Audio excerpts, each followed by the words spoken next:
Missionaries teach sustainable farming and lifestyle changes to people in remote villages in Asia region. Pathfinders from Chile break world record in children's bed campaign. Adventist Church in Cuba ramps up leadership training amid pastor exodus. Hope Channel Philippines embraces digital transmission and ushers in a new era in communication. Watch now on ANN News, keeping you informed, inspired, and connected around the world.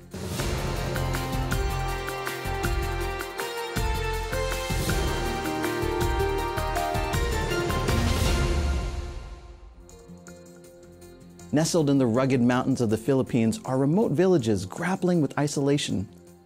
A coalition of ministries is bringing positive change to these overlooked communities, providing sustainable farming training for the locals. Steve Dickman brings us the story and details of this initiative. Hi, I'm Steve Dickman with Outpost Centers International. We're on the front lines with Dawn Spoon. Dawn, there's a village in the Philippines that you're ministering to, even remotely. Tell us what's happening in that village. The village is called Murma. It's located on the island of Palawan, about a 7 to 10 hour hike into the mountains. That hike involves crossing dangerous rivers and climbing up steep rocky cliffs. In the village of Murma, they have a challenge for food. It's located in the steep mountains, and growing food is difficult. Through farm stew principles of farming, they've been able to terrace their hillside and grow vegetables and fruits that will help feed the hungry school children so they can learn well in school. Friends, feeding hungry school children is what I want you to think about. This is Outpost Centers International on the front lines with Dawn Spoon and Farm Stew in the Philippines. These missionaries teach sustainable farming and other lifestyle changes. The students at the village are now learning how to grow kitchen gardens. The produce from these gardens provides a nutritious school lunch and food to take home to their families. Adventist School in Jamaica becomes the first educational institution in the country to adopt solar energy as its primary power source. A ceremony celebrated the installation of solar panels, valued at $73,000, or 11.5 million Jamaican dollars. A generous gift from the school's Alumni Association, in partnership with the administrative headquarters of the Seventh-day Adventist Church in central Jamaica. The initiative demonstrates a commitment to educational growth and improvement. With a generating capacity of approximately 64 kilowatts per hour, the solar system was designed to cover between 75% and 85% of the school's total electricity consumption, serving 700 students in addition to staff. It is estimated that the system will have a return on investment within 3 years. In Zimbabwe, ADRA provides farming skills that have transformed the lives of many families. With new opportunities, kids like 7-year-old Zira now have the chance to access education and enjoy daily meals, no longer experiencing hunger. My name is Zira, and I live in Zimbabwe with my family. I don't like being hungry, but I felt that way a lot. My mother and father are hardworking. They would sell whatever they could and even beg so they could make some food for us. But it was never enough. Now my mom is growing and selling vegetables of all different colors. This gives us money to buy food and even pays for our school fees. Today I can go to school with a full stomach, new books, and a new uniform. To support projects like this and many others through donations or volunteering, contact a nearby ADRA agency. Experience the powerful impact of the ministry supporting those battling addiction. Michael Barnes, Advent Health patient, faced hopelessness, contemplating life's choice. Through hope and healing, he found genuine love. Join us as we share this remarkable testimony.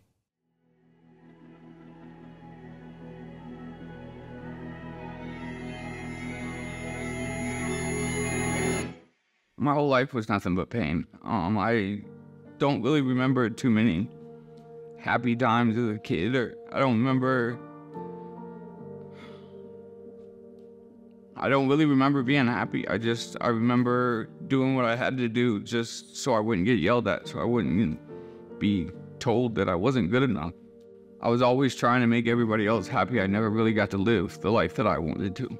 I mean, I was around alcohol and drugs as long as I can remember. I caught my mom, I caught my father using as I was growing up. It just became sort of normal. I mean, it was horrible. When I met Michael, Michael was at his lowest point. He probably wore about 100 pounds. I will never forget, he walked in and honestly, like, he was so sick looking, so pale. I didn't honestly know if he'd make it over the weekend. I said, look, man, there's two things I want to know. First of all, I want to know if you want to die or not. Because if you want to die, I'm going to leave you alone. I said, but if you want to live, then let me help you. He looks at me. Maybe that's the best thing for me. I mean, can you imagine somebody telling you that dying is the best thing for me? And I remember saying to myself, God, I don't understand. And I remember going up to him, and all I could do was embrace him. You know what I'm saying? And I'm like, man, I love you.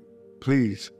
It was a moment that made it clear to me that if we don't save him, we're gonna die. I mean, he'd been beaten down by everybody, but especially himself. He's lost everything in his life and really wanted to get it back.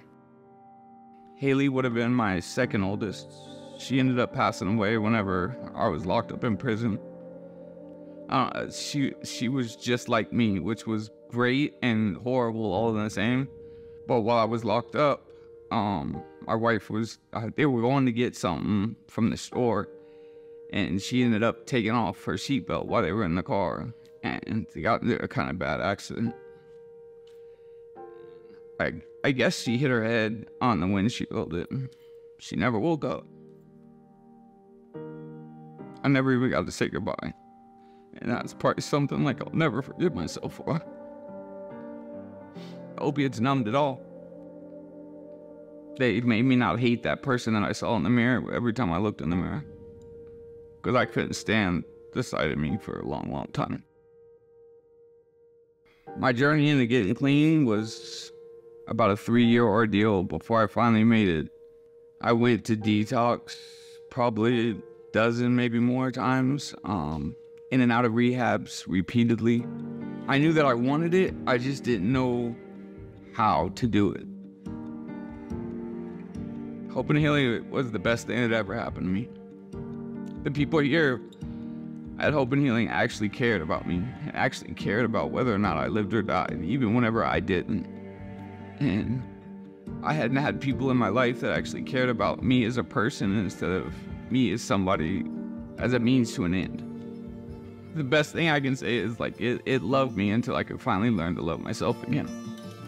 Sobriety is everything now. It's my life. For me, it's God, sobriety, and then family. I know that sounds horrible, that my family's not first, but when you're an addict, you have to learn to live a different way. And without those first 2 steps, I won't have a family. God means everything to me. He's the light at the end of the tunnel. He's always been there, even when I didn't want him. He's my mother. He's my father. He's my happiness. I mean, I don't wake up in the morning and I don't go to sleep without talking to him first, because I have to thank him for every single day that I am here, because I get to be that father again. I get to be that person that I wanted to be for a long time. Not many people make it back from where Michael was at. Michael is like a miracle. You know, the fact that he's still alive is a miracle in itself. Because most people who go through what he went through to that extent of addiction, they don't make it back. So when people hear his story, trust me, it is a miracle.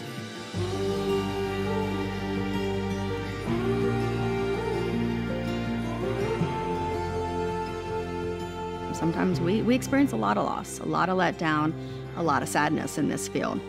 But if we can save at least one person, then it's worth it.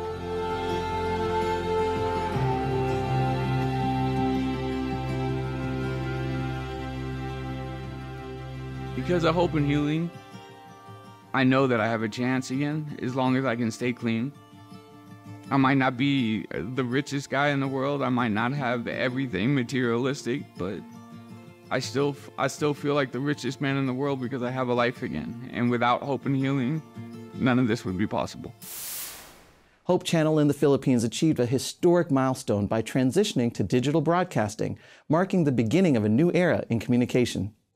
In a special ceremony held in the city of Cebu, Hope Channel Central Philippines celebrated the shift to digital signal, symbolizing not just technological advancement, but also a renewal of commitment to enhanced quality and expanded reach of broadcasts. Leaders from the central administrative headquarters of the Seventh-day Adventist Church in the Philippines, along with representatives from the broadcaster and other collaborators, played a crucial role in this historic milestone. With digital transmission, Hope Channel now has the potential to reach an audience of over 900,000 people across the region, including cities like Talisay, Mandaue, and Mactan, as well as neighboring islands. With the transition from analog to digital signal, a significant number of viewers will have access to inspiring programs that share messages of faith, hope, and love. If you are in these regions, tune in to Hope Channel Central Philippines on channel 25.1. In our journey through the book, The Great Controversy, with Pastor Ted Wilson, president of the General Conference of the Seventh-day Adventists, we've discovered a crucial insight. The key to unlocking the mystery of the Great Disappointment of 1844 lies in understanding what the Bible teaches about the sanctuary. Watch now a segment of the study of chapter 24 of this insightful book. As the early Adventists continued studying, the beauty and harmony of the truths of Scripture began to shine more and more brightly into their hearts and minds. They could see the connection of the prophecy in Daniel 8:14, unto 2,300 days, then shall the sanctuary be cleansed, with the declaration of the first angel of Revelation 14, fear God and give glory to Him, for the hour of His judgment is come. They could see that these passages pointed to Christ's ministry in the most holy place and to the investigative judgment, rather than His coming to earth to redeem His people and destroy the wicked. They better understood that Christ had come not to the earth as they expected, but as foreshadowed in the type to the most holy place of the temple of God in heaven. Now, this event was described by the prophet Daniel, who wrote, I saw in the night visions, and behold, one like the Son of Man came with the clouds of heaven, and came to the Ancient of Days, and they brought him near before him. They realized the prophet Malachi was describing the same event when he wrote, the Lord whom ye seek shall suddenly come to His temple, even the messenger of the covenant in whom you delight. Behold, He is coming, says the Lord of hosts. To watch this full episode of A Message from Pastor Ted Wilson and other lessons, visit the official YouTube channel of the Seventh-day Adventist Church. Pathfinders support an initiative that delivers beds to underprivileged children. They raise awareness through a record-breaking feat with the world's largest bed at the Camporee in Chile. In Chile, ADRA Chile has achieved an extraordinary feat, assembling the world's largest bed, breaking the Guinness World Record with dimensions of 62 x 104 feet. Constructing this monumental bed required 180 mattresses. This nearly 14-ton accomplishment was made possible through the collaboration of ADRA, 6,000 Pathfinders from the 6th National Camporee in Chile, and support from private companies. On the campus of the Adventist University of Chile, they united for a cause beyond records, raising awareness about the urgent need for beds among children and teenagers. It's not just about breaking records. It's part of ADRA Chile's ongoing mission, the One Child, One Bed campaign. To achieve this, they're raising funds annually to provide new beds for children and teenagers facing poverty, natural disasters, or conditions of vulnerability. ADRA Chile remains dedicated to ensuring that every child and teenager has a safe and comfortable place to rest, emphasizing that every bed matters. With your help, they can make sure that no child is left without the rest they deserve. For donations or volunteering in any ADRA project worldwide, make contact with the nearest agency. A young wheelchair-bound missionary was surprised to receive a motorized wheelchair as a gift. The delivery took place during a celebration for the Caleb Mission Project, with the participation of over 1,500 volunteers in the city of Cariacica, Espírito Santo, Brazil. Let's get to know Amanda Diniz and her passion for mission, which inspires others to serve with dedication and compassion.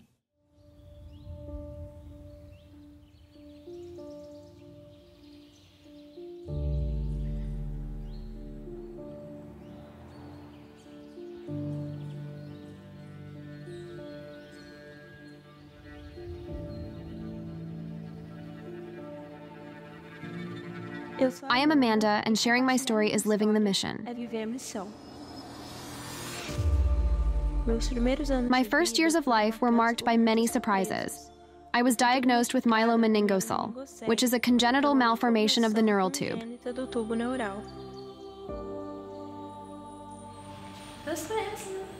God knows, right? God knew everything. God knew what He had planned for my life since always. So He guided the steps. Even with physical limitations, I did not limit myself. On the contrary, I found ways to break barriers and make a difference in people's lives.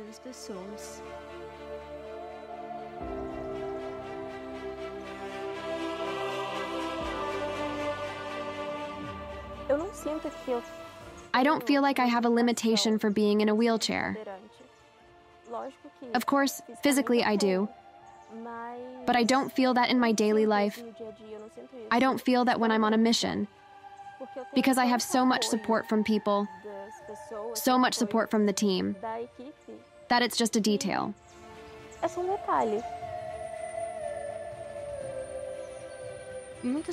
Many people see a wheelchair, but I see the opportunity to serve. I have decided to take my strength to where it is most needed. It is wonderful to see in people's eyes, after a visit, after a prayer, to see renewed hope, to see that sparkle in their eyes that wasn't there before, that wasn't there at the beginning, but in the end comes that smile. It is very wonderful. It is an opportunity that we have, because God called us to see these results.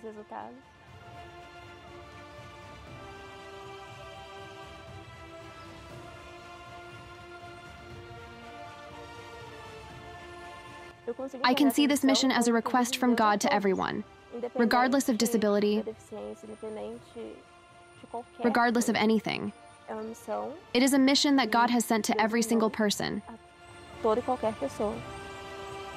So that's why I'm here. That's why I accepted this calling. That He doesn't see my limitation. He doesn't see the disability. He knows it exists. But He empowers and helps by bringing so many people to help me with things that I can't do alone.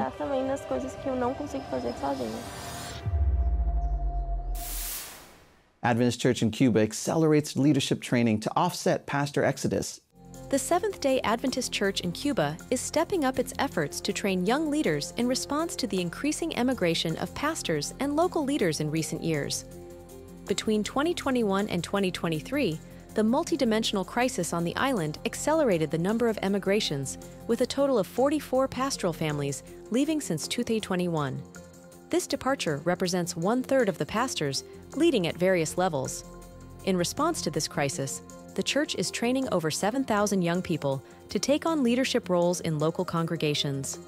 During a recent training event that brought together more than 500 young leaders and ministry students on public campuses, participants were encouraged to see their stay in the country as an opportunity to serve. The event, led by the Director of Youth Ministries of the Cuban Union, Pastor Ray Frometa, emphasized the importance of trusting in God's action. Church leaders stressed that those who remain should remember that God has equipped them to finish the work, and they should not think that the country has lost its best leaders, as God's purpose will prevail. 1 year after the earthquake, ADRA continues to provide assistance in Turkey and Syria. The images still shock and cause commotion. It has been a year since the devastating earthquake hit the eastern region of Turkey and the border with Syria, causing widespread destruction and affecting millions of lives on February 6, 2023. In response, the Adventist Development and Relief Agency mobilized emergency teams to provide immediate assistance. These teams focused on distributing shelters, food, and psychosocial support to the most vulnerable, including children, pregnant women, and the elderly, addressing not only immediate physical needs, but also emotional ones. After the initial relief efforts and 12 months of intense operations in the region, ADRA expanded its operations for long-term reconstruction. This included restoring damaged schools, supporting small businesses, and providing assistance to homeless families. These comprehensive actions aim not only to rebuild physical structures, but also to strengthen affected communities, providing hope and continuous support for a better future. Nala, a single mother of 4 children affected by the catastrophe, saw her life change after being welcomed by ADRA and hired to clean the shelter where they were received. Nala's story, one of finding hope and opportunity through ADRA, exemplifies the positive and transformative impact of this ongoing recovery and reconstruction work based on love and social responsibility. Amid the debris still scattered in heaps, ADRA continues to be a beacon of hope and reconstruction for thousands of lives impacted by the tragedy. Among the cities devastated by the earthquake, Antioquia, a bustling biblical city, also lay in ruins. Explore the impact and recovery in the region as we delve into how ADRA supports hurting communities during such challenging times.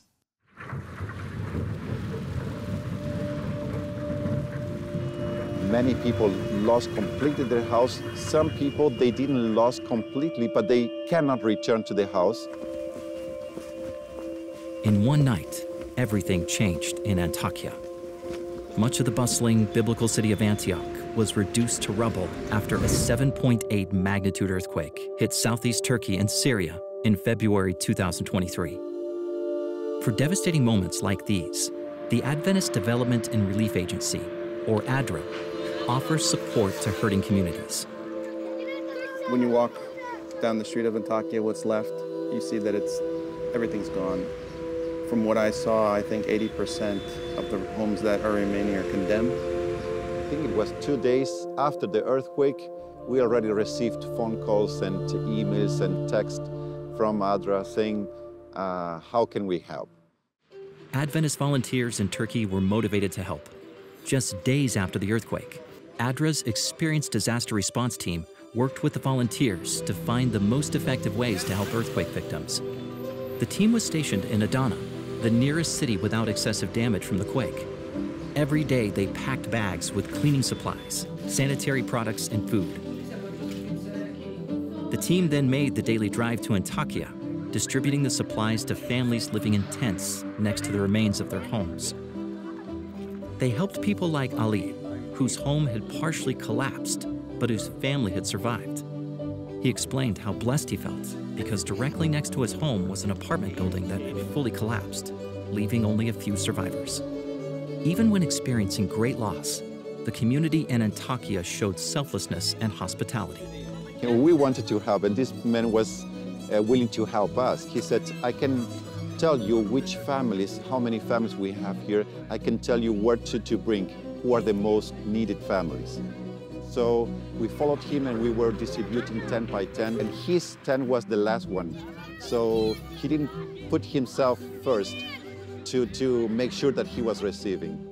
And then at the end, he insisted for us to sit down and have a tea time. All the time he was saying, thanks God, our family's fine, and we have help, and we are alive. Caring for others' needs in the midst of tragedy helps show the love of Jesus through humanitarian work. That's how you serve. That's how you're displaying the same methods that Christ used. You're doing by working, and I think that's what he did as well, right? I mean, he fed people, he cured people, he took care of them, and that's what we're trying to do here. The positive impact the team made in Antioquia wouldn't have been possible without the pastors and volunteers working together with ADRA.